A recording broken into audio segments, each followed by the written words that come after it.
ఆ లక్ష్మీదేవిని లోకమాత అంటారు. సమస్త ప్రాణికి అమ్మలాగా సర్వము అనురాగంతో అమర్చిపెట్టే వెలుగుల తల్లి. నిజానికి ఆమె బిడ్డలకు అడగకపోయినా అన్నీ సమకూరుస్తుంది. పోతనామాచ్యుల వారు ఇందిరామాతను ఇలా ప్రార్థిస్తున్నారు: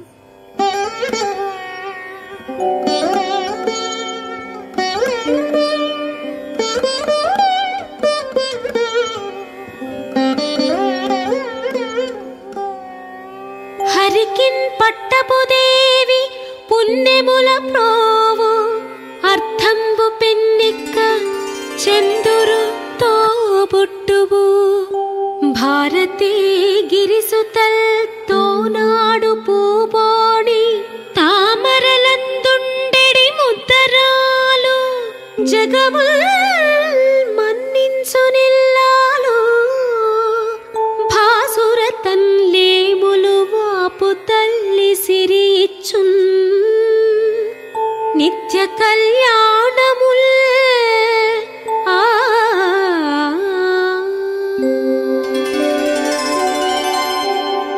శ్రీ మహావిష్ణువునకు పట్టపురాణి పుణ్యాల రాశి, సంపదలకు పెద్ద నిధి, ప్రాణులందరి మూడు కరణాలకు పరమానందం అందించే చంద్రుని అక్కగారు.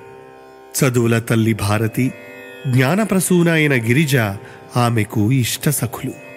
తమ వికాసంతో జనుల హృదయాలను వికసింపజేసే తామర పువ్వులలో నివసించే ముద్దరాలు, లోకాలన్నీ పూజించే ఇల్లాలు, అద్భుతమైన కాంతులను విరజిమ్ముతూ జనుల లేములను పోగొట్టే తల్లి.